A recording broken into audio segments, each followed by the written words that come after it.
Here we go. This is going to be hail because when I needed to do some hail, I couldn't find any videos on it out there. So I figured I'm going to just go ahead and do my own. Let's get started by watching a hail video that I created. So you can kind of see like, okay, that's perfect. That's what I want. Or I want nothing more to do with this video or you forever. Goodbye.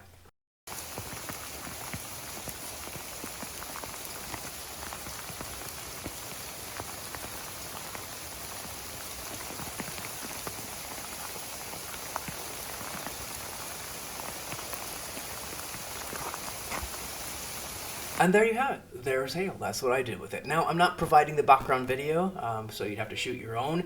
You have some choices there. You can either shoot it with motion, camera moves, or just put it on the tripod. I would say put it on the tripod and not have to deal with motion tracking because that can be difficult too, and that's a whole different video. But the next thing we should do is just check out hail. And I was actually kind of lucky because it hailed a few days ago. So let's see what does hail look like. Yeah, the backyard, and you got hail coming down. And the nice thing about it is I got the sound effects too, so I actually was able to use the sound. This is a very wet hail, I would say. It's now, and this is the exact background that I shot. I actually shot that background a while ago, but now I can kind of see it's a very small hail, very wet. So it was mostly rain. It turned to rain, but there was some hail going on. And there you have it. So that was hail, and I can kind of see. The cool thing is that if you're watching something like this, you can kind of see, there's the amount of motion blur that kind of comes down with this amount of hail, which is really helpful because you can match that up. And the other thing I think I had was another video of hail. It's close, however, in my infinite wisdom, I turned on this, I recorded slow motion. So again, I got that, but I can kind of see, because I didn't know how much they bounce at this level, and I kind of see they're really trucking along. And again, if it was more of a dry hail, maybe there'd be more, it wouldn't be absorbed too much in the water. But I kind of got an idea of what the physics could look like because I was doing a lot of guesswork, and this just helps you take out the guesswork and kind of really see what does hail do when it hits the ground. Do they all kind of go the same way? Do they bounce different ways, knock off each other? We're not going to ever perfect the physics exactly, but that gave me a good idea what the hell's like. Okay, here we go. This is a blank scene, so everything I talk about can actually hopefully be demoed. Delete the default cube, and I'm going to go ahead and select my camera, go to top view, and what I'm doing here is I don't like it on the diagonal. Sometimes makes it tougher, so I'm going to go ahead and rotate it around, set my CM so it's easier to work with, and even move that camera down a little bit. GZ. Closer towards the ground, trying to match what my background footage has, which I haven't even imported yet. And then go back to the camera view, and now we'll go RXX and move the thing up a little bit. Yeah, I think that's going to kind of fit what I want my background to be. So for my camera, I will just hit, I have to select it here, and background images, add image, movie clip. Where's my clip? Hail project, hail yeah. All right, there you go. And that's it. There's my background. So if I rendered that right now, I would get absolutely nothing. So you did that. It works great for the viewport display, not for the final scene. So, and again, expert people know all this. Advanced people know all this, and maybe intermediate, but beginners might not. So I kind of go over this stuff. But and I'm not an expert myself. I'll put out that disclaimer right now. Yeah. Okay, you're wasting time here, James. I know, okay. Let's go to 50%. Some of this stuff I do right away because it just saves a lot of time. There's no reason to go through my entire clip at this point when I'm setting things up. And also, I think might as well go to cycles, however, no reason to go high adaptive sampling. And so that just gives me a lot quicker rendering of my scenes. I think it's a kind of an important thing to do right away. Okay, I think it's looking good so far. Control S. Control S is your best friend. Let's give it a name. Hail Project 1. Okay, that's the first one. I just get used to Control S. Always be Control S-ing. ABS, always be ABCS. Okay, now that's good. And again, if you rendered it, you would get nothing because you got to get this done in compositing. I would say that you have to use nodes, that you could get this done two ways. You could actually, if you're doing motion tracking and set the scene up, set the background scene, it would take care of all this for you. However, you actually have to go through some of the steps of the motion tracking. So I'm going to go ahead and set this up without doing all that just the direct way. So there are a few steps, and it is kind of annoying. I wish there was a one-click fits all, but there's not. All right, let's work left to right, I suppose. Go ahead and say add a movie clip. Where is that? Okay, add M-O-V-I-E movie clip. There we go, and go ahead and select the clip. Same thing I did before, find the clip. There it is. Go ahead and say open it. All right. That's all set. And kind of move this over. So these two things are going to kind of come together. The rendering layer, the movie clip are going to come together, make Hollywood magic, all that fun stuff. And what makes it work is we're going to go ahead and add a alpha over. I have a funny name. Alpha over, and I could plug it right in, but that's not what I want. I got to do a few things to it first. Let's see. I think the first thing to do is I don't even know why this one is, but it is distort. Called distort, movie distortion. You put it in there, go in, go out. I'm not even going to do anything with it, but it's called I think I got to actually set the movie. And this is just what it does in the other one, so I don't even ask questions. I say you guys do it when the automatically sets it up, so fine. That's just what it does. The other thing I do know you definitely need is the scale. So I said scale, set this up, and sometimes it's good to just save this for other scenes just because it comes up pain. So scale, and let's go into the top. Not relative, but render size, and that's all you really need to do. And yeah, you got a composite, but I also want it in the viewer. So add another node, viewer. I wish there was a simpler way to do all this, but there's not, and that comes out too. And there, well, my final scene. Is that everything we want and more? Not exactly. I'm not actually seeing my background. So let's do a render. Like I said, maybe do a lot of rendering. Nothing yet. You say, James, that doesn't work. What's going on? Well, there's another little step to do when I said set up a scene, and that would be film and transparent. There it is. So that's when the magic happens. And now we have, whoa, that's going on. But is it working? Well, we'll find out. Let's go back to layout, modeling. There we are. And go ahead and say add a, well, I want to add a cube. That's funny, I said to delete the cube earlier, but sorry. There it is. Now you can see the cube is mixed with the background layer, and voila, all these steps just to get started in it. So the scene setup is kind of a big thing, kind of a big deal. Next, let's get that hail ball. So what are we going to be rendering for hail? I moved my cursor. That's going to happen a lot. I apologize in advance. I think an icosphere is going to work, so we don't have too many extra layers, probably just one here. I'm trying to just get the polygon count down. I think that'll be fine. Shade smooth is fine, but it's going to need a little bit more. Go ahead and give it a modifier. There it is. Modifier, subdivision surface. That should be fine for hail. Hail needs a texture. New one, and we're going to have to go ahead and bring up a screen so we can actually work with the shader editor. I thought I said new material, but I must not have. There it is, and that looks pretty good. Back into oh, I was on the wrong one. That's why. Let's say glossy. Okay, wait, not glossy. Glass. Glass is the one we want. It's kind of ice, right?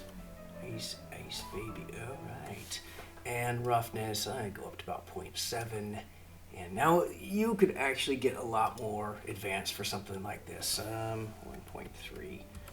But again, it's so small, then why waste a lot of resources on it? And this is very tiny. If it were to be bigger, and in some cases it might be if you had a close-up or something, then you want to do a lot more. I'm just giving an extremely rough material, which probably wouldn't even look right. Let's go ahead and render. I do a lot of rendering. You look at that and say, wow, that ain't what I want. All right. Well, the other thing I should have done on scene setup is, what is our scene going to look like with color? So most of my lighting, 90% of my lighting, I think is going to be done with the environment texture. You can actually have environment texture, HDRI. Do I have it memorized in there? Nope. Let's go up a level, HDRI.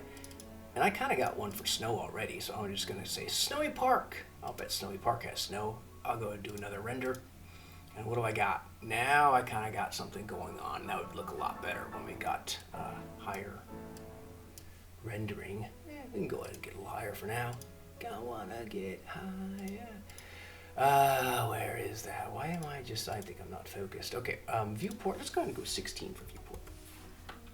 Although that was the render, let's go ahead and go 32 for render, just for fun.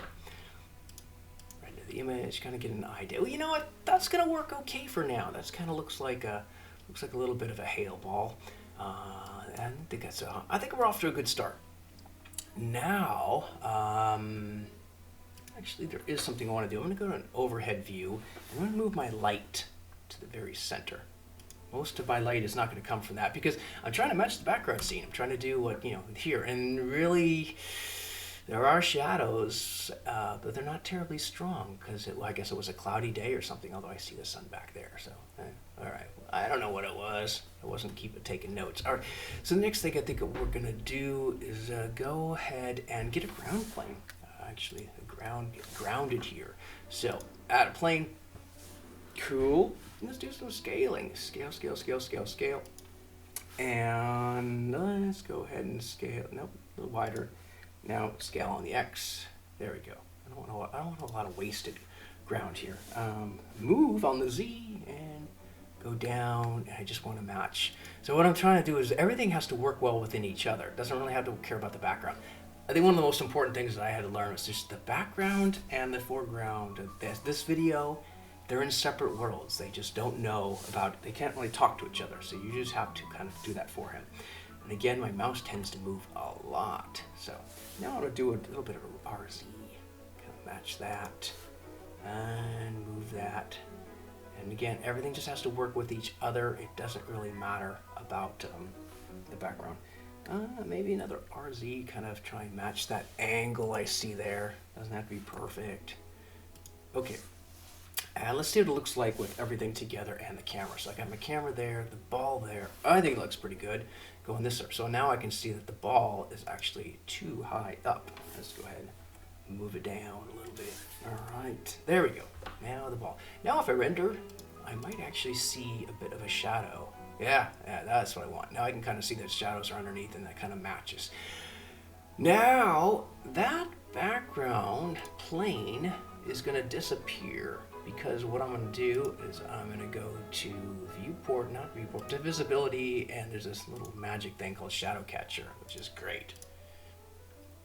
Now it's there, it catches the shadow, which is awesome, and that big giant ball of hail is sitting there right on top of that, and that's exactly what I want. The other thing I want is for it to do some, and this is going to be really tricky later, is the physics collision. So now if anything falls on it, I want it to react. And so it is actually a physical ground now. Again, one of my favorite things, Control S. I just did a Control S. I hope it showed down there. But again, always be Control S-ing. I haven't found this to crash too much. This is on a Mac, by the way, a MacBook. All right, so next I'm going to take this little guy and I'm going to Control copy and paste it. CV, there we go. And go into this view again and GZ it up, way up high. All right, now it's up in the sky. This object is not going to be plane anymore. It is going to be what I call the hail maker. And, I really should call the other one is ground. And I should call the icosphere, I guess, hail ball. All right, naming things makes it so much easier later. All right, so the hail maker, there it is going to get a particle settings. We'll call it generate hail. Very creative, huh? Generate hail. The number, no reason to start off with a crazy number. Let's start off with a small number. And then just go ahead and push the space bar. And whoa, now they're bouncing. So these are more tennis balls than hail, but that's okay. But I kind of got a good idea. I've also lost my animation player right there. So timeline. Okay, get that down. There's nothing wrong with having my thing open, but okay. So timeline, because I want to be doing. You're gonna want to go back to the beginning a lot until you actually bake it. So going to the beginning, because often if you don't start at the beginning when you render, you're not going to get anything because you haven't baked it yet. So, and again, this will give you a good idea. What's happening? There's no balls. Well, again, like I said, if you don't go back to the beginning, you sometimes will not get anything. Do I get something now? Nope. Maybe I'm missing something in my no, I guess I'm not. So if I wanted to test that out, I could very easily Oh no, this also might be due to the fact that I don't have, let's just go ahead and take this. It's not a halo anymore, it's going to be an object. So I'm going to go ahead and render it as an object, and the object I pick is called my hail ball. So now I'm rendering my little hail balls, which again, they bounce like tennis balls. Go ahead and go to the beginning and play, and I'll stop about there, and I'll render, and I'll just see how do things look. Now I'm actually seeing them, which is kind of cool. So what I'm going to do now is just get rid of this guy. Go ahead and G-exit. So it's out of my scene, and I don't really have to see that anymore ever. These are the little guys that matter. And we're going to focus on the hail maker for a little bit, because one of the things I found is like just finish up this hail and the physics right away, because that's going to be kind of a big pain, and it's going to affect everything else you do. Once you lock that in and get a bake you like, you're kind of done with that for a while. So I've got my hail maker, and I rendered it, object, scale. Actually, I think the scale could be a little lower. These guys actually look okay. It's kind of big hail. I think I did it maybe a little smaller in my demo scene. How's that one? Those are pretty small. Okay. In fact, I just, those are very small, but we go up one. Oh, and the scale randomness, of course, you could adjust that, and that's probably not a bad idea. They're not all the same size. Kind of are to some degree. So play around with that. A lot of things I did is just a lot of fiddling. Fiddle. But it is good to know some of these numbers to start off with, because otherwise it can take a long time to kind of get things balanced and get things right. I think my rendering it part is done. The next thing I do, a rotation, sure. Although I don't really think you're going to notice, because it is a round ball. Okay, I checked my notes, and my notes actually say I have 0 on that. Don't know how that works exactly, but I'm going to go ahead and match that. Also, I filled with the Y and the object velocity quite a lot, but I'm not going to actually do that right now. I am going to say frame's going to start at 1 and frame's going to end at the end of my video, which is like 4:30. But I'm not actually, the frame start and stop of my video or my project is 0 to 100. Again, I don't want to worry about the entire thing until I get the physics right. The lifetime should be the lifetime of your product too. So as a hail is created, it's going to exist. Its lifetime, well, it makes sense, is going to exist to the very end of the scene. So they don't disappear. Otherwise, if they had a lifetime shorter, they would disappear at some point. The ones that came out at 1. No randomness. So I think that actually works. You could do a seed too, but I don't think it's necessary for this one. So I'd say at this point, again, go back to the beginning and play, and you can see things coming down and bouncing quite a bit off that surface. That looks all right. Now let's switch back to this one. Now this is my ground plane that we worried about earlier, and it doesn't have a particle system. It has physics, and the physics this is something I spent a lot of time fiddling with, is just how to get the ground plane. So I'm going to go ahead and set the settings that I set earlier that actually worked okay, and hopefully that will work for you. So field absorption, I think I had it as a 1. Permeability, I had 0. Stickiness, 0. Dampening, 0.8. Randomness, I think I used 0. Friction, 0.5. Lots of fiddling. So I would say for anyone new at this, you gotta get in there and just kind of go crazy setting things and twisting things around and seeing what happens. Now you can see that they kind of fall, and I think they stay on the ground. Yeah. So they bounce a little but stay on the ground, and I think that works fine for hail. And the hail is falling exactly straight down, so they're not going to do anything. And as always, go ahead and give a render, and you kind of see there's such small hails that it might actually be beneficial to go back into the particle system, hail maker, and the rendering of it, and just go up 1, 2 for now, just so I can kind of see things and how things are going. If they land out of the scene, some of them may land out of the scene. That's fine too, but they kind of bounce. Now, is that the speed of hail? I think the velocity probably could be adjusted. This is one of probably the biggest things of this hail project, is actually the physics of hail. So I go to the hail maker. I'm already in the hail maker. That's good.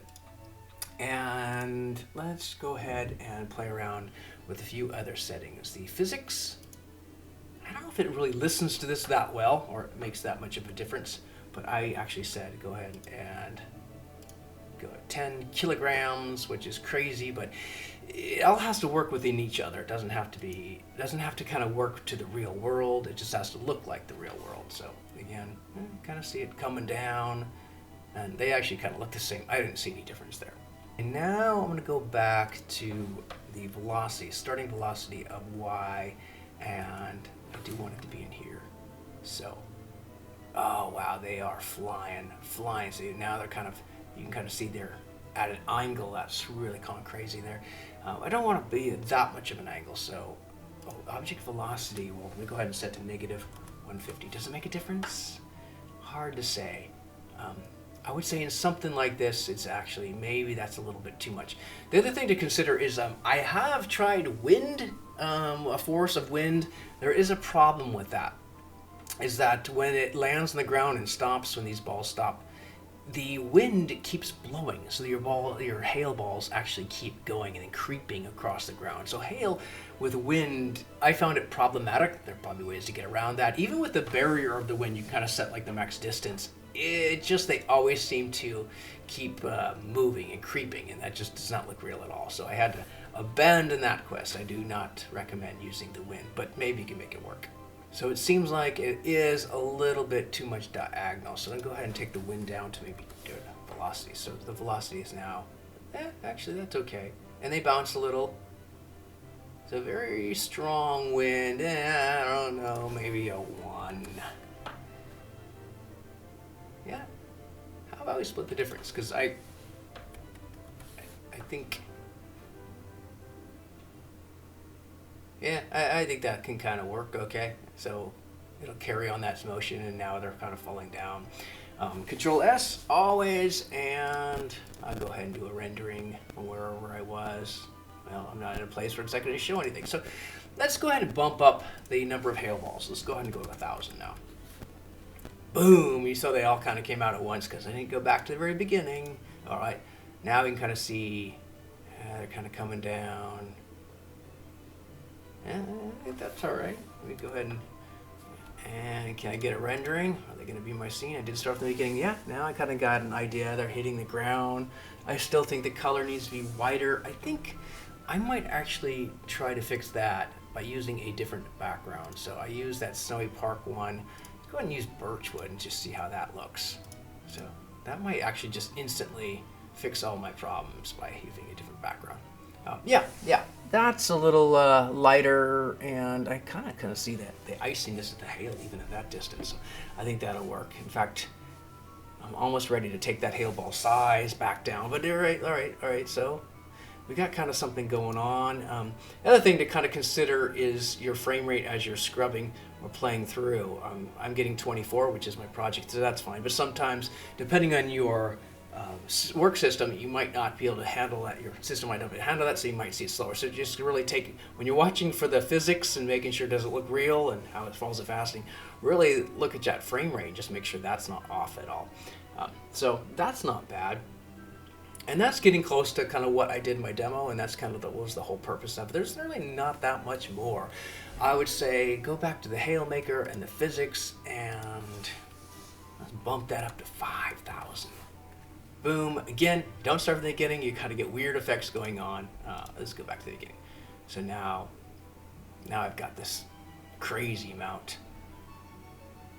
going down. Okay. Yeah, now the ground's getting covered. And now, at this point, I think, let's go ahead and get the size of that wall. Something more realistic. Okay, I'm going to make sure I go back to the beginning, scrub through and play a little, and go to a pretty high frame towards the end, 89. And I will render that and just see how's that looking. All right, taking more time, definitely. Okay, so now the place is full of hail. It's coming down. There's not a lot of shadow, but again, it's a very tiny thing, and there wasn't a lot of shadow to begin with because of this particular scene. That can be adjusted. Now, all right, I think we'll go ahead and say that I'm liking my hail, and you can.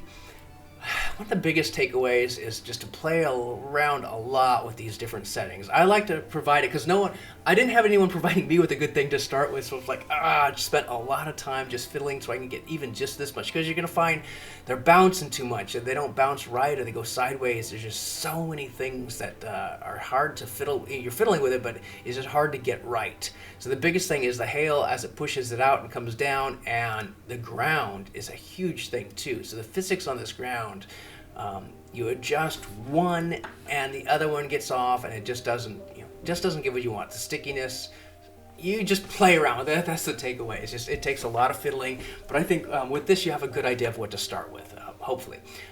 So now I'm going to go back to my hail maker, and I'm going to say bake it. So for those who don't know, baking is going to, there it is, close up things, cache. So baking, it just kind of sets things, so it kind of locks it in, which is great because at this point you don't have to worry about going back to the starting point. Everything is set in. Your frames per second might be faster.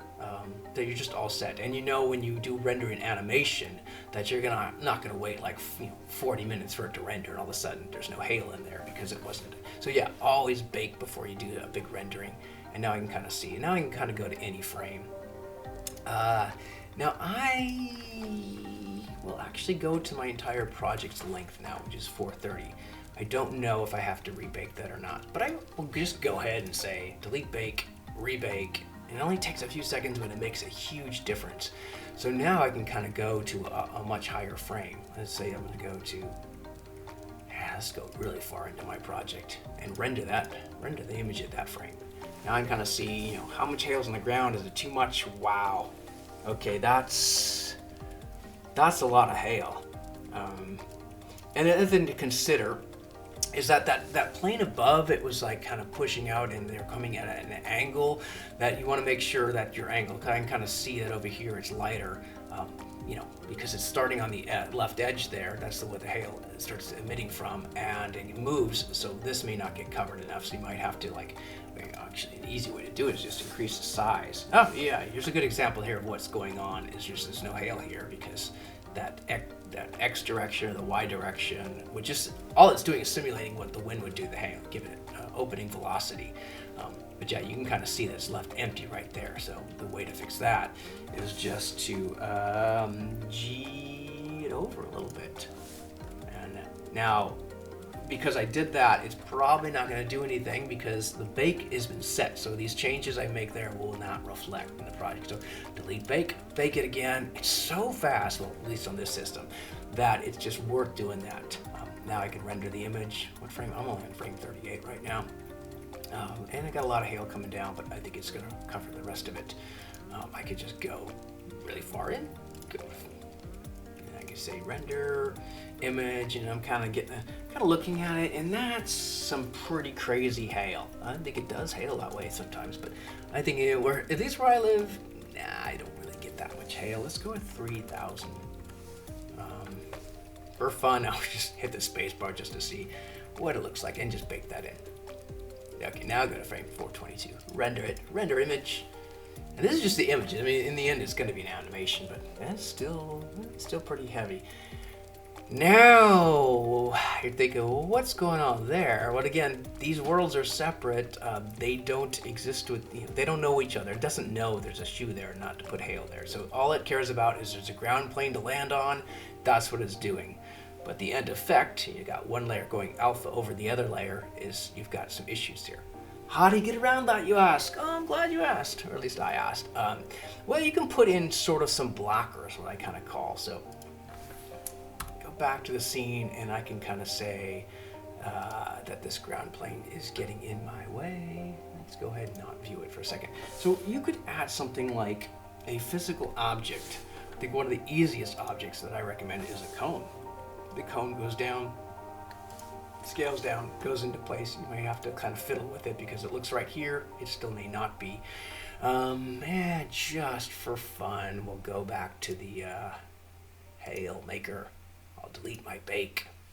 Now, if you were to set this up yet, you'd have to select the cone. You're going to go ahead and turn on that whole shadow catcher, so that way it won't render. Sometimes those shadows can be a problem because it is going to hit a bit of light or catch some light, and you'll see a little bit of darkness around it. But for now, I'm not going to worry about that. And the most important thing for something like this is the physics collision. So now the hail will not be able to hit that. Is the hail cached? The hail's probably cached. So go to the hail maker. No, it's not cached. So go ahead. We'll bake it. And in the end, kind of see, did it leave a space for that? No, it didn't, because really simply, sometimes you have to go at different angles and just kind of see, oh, well, it wasn't on the ground, so the hail was kind of under that. Not a problem. GZ, move it to the actual ground where the hail is, and back to our scene, and now I can see, well, that's fine. Something like this. Now, if you do G here, hit Shift Z to kind of keep it at the same ground level, and there. I could copy and paste it, copy, paste, move it over a little bit, and there. Now, and the reason I do a cone is that nothing can actually land on top of it. So if I were to do a cylinder, I would have a flat surface, and those things could actually land on top of it. But the cone makes sure it doesn't land. So then I was kind of blocking out so you don't have the feet. You could do the same for the hose and the same for the rake. And that is what I actually did on another project. I'll show kind of like what the blockers looked like on that. But go back to the hail maker and delete the bake we had before. Bake it again. And at this point, well, okay, now I can kind of see, not easily there, yeah, there's been stuff falls behind it, which is, I guess that is kind of a problem too, because yeah, it's going to render it. Let's go ahead and render, and just kind of get an idea at least of how we're doing. Yeah, so I've got the holes there. Actually, I could live with that. And that was like a pretty quick way to kind of get it off the feet. I think it's easier for something like these square objects. You could actually render up fake leg models to go up there. It's just a matter of balancing. But that actually kind of represents what the person, so it didn't even have to be the feet itself. You could just kind of block it at a certain point up here, a little cone up there, and prevent it from kind of coming down. It was coming down the sides too. So yeah, this is a pretty fast and simple way to keep the rendering off the feet. And the hose, I already kind of did proof of concept. Now, I will cover a little thing. I'm not actually going to do it. I'm not going to do it, but I think what I did earlier, there we go. I had a part where I caught something. That was in the demo video. So at some point, something came down, I caught it. Oh, that's me throwing, okay. Yeah. So just for fun, I reached out and caught it. It was like a hail ball I saw coming down. This is kind of fictional, but I caught it and I threw it back up into the sky. Return thee from where hence thee came. Okay. So if I were to do that, that's kind of outside the scope of that video, but I would basically, let me do it with another object. Go ahead and add a UV sphere. Lost it. Okay, UV sphere. And I'd scale it down. Although what I did before was I actually used that ice ball, but that's already in place. So I would kind of put it there, and I would use some keyframing. So I kind of find, all right, where's the port? All right, it starts there. So I caught it there, and I would say, all right. So I would that is pretty big. Yeah, okay, a small thing. I would move it there, put it in my hand there, and I would keyframe it right there. And I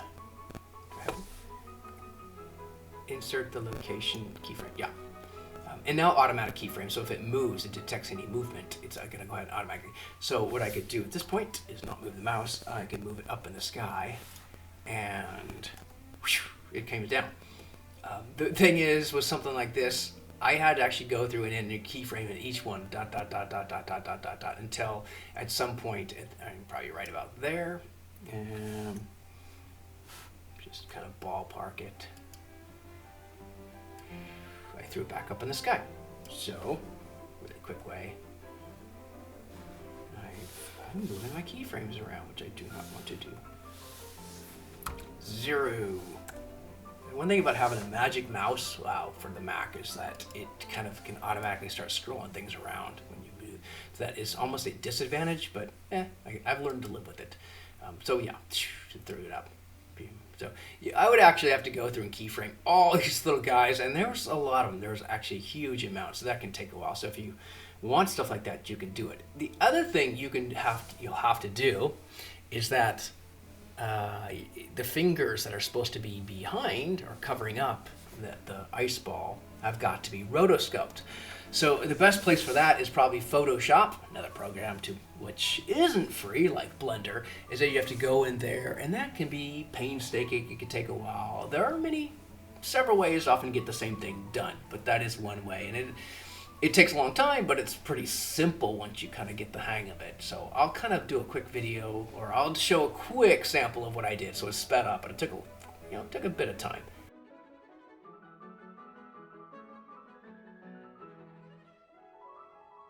Yeah, and so that was the way to do that. I think we're about done. I think I kind of covered everything that would be needed for this kind of a thing. Let's go ahead and erase the sphere. I'm going to do Control S. I'm going to keep these little guys in. One thing I'm going to do is show the objects that I used for the other one. Okay, I've switched over really quickly to my other project where I did the more detailed work. And yeah, you can see here, this isn't even my material, but this is the material that someone else had demoed for making some ice. So I think it actually was a ball of ice or a snowball, but I used it for my hail ball. Kind of overkill for something like this, because if it's that small, you're not going to really see it. But you can see kind of what I did for my legs. I just kind of modeled the whole thing up. And again, point at the top, so if it hails, nothing rests on top of it. So you can kind of get an idea of what that looks like. And to see the other objects that I did, just kind of really quickly. How about that hail ball? Yeah. So there are my little keyframes for that hail ball, all that. And again, I look at it, I thought, it could be better. A lot of this stuff could be better, sure, but this isn't going into a Hollywood movie. This is just for fun and for sharing. All right, back into the main project. I think everything is okay. Let me just check my bake one more time. Hail ball. Oh, no, hail maker. The bake is done. Everything's dulled out when you've baked it, so you kind of know. And the option is to delete a bake instead of bake. So now I will say, go ahead, and I'm going to be rendering at 100%. I am going to have to make sure everything is in, and then, where is the other one? There it is, the rendering. So the more detail you have. Now, for something like this, they're very small. You're probably not going to notice. I will go to 64, but I don't think it makes any difference. And the frames are 1 to 430, and I will just go ahead and say, well, I will Control S right beforehand, just to be sure. It's one less thing to worry about, especially during a long animation. And I'll say, render the animation. So now it is doing it at high def. It takes a while, and I can see each frame kind of coming through. There is frame 2, and there is frame 3, and I don't see any hail yet. Which I might not sometimes. I think you see the hail on the first part, but there'd be no reason not to have the hail. I'm going to go ahead and just trust. I would lose a lot of time, but you're not going to see all that, because I'm going to go ahead and just flash forward so we get to the actual rendering. So that's it for the moment. The final render is now complete, and view animation, and we got... Hopefully it's running at the 24 FPS. Yeah, it's funny because I really think the texture, the material looks okay. I think it looks like icy. I would say maybe I would have adjusted the physics some more. They definitely made them smaller for how they're bouncing, and I would add the blockers for that. Although the ones for the feet actually turned out, I think, to look pretty well. But overall, I think it's okay. And again, and the final one that I did, I put the kind of hail falling in this area too, so it was reflecting it and all the windows, and I caught the ball. I did a lot more, but I think to get started on that, this is a pretty decent effect for the beginning. It always could be better, like I said, but not too bad, I think. I think it's enough to get you started, I hope.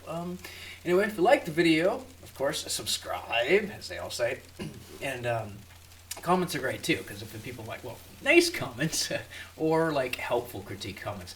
But I think if there's enough people that like this kind of stuff, we'll do more. Otherwise, well, I'll probably do more either way. So, all right, that's about it for now. Cheers.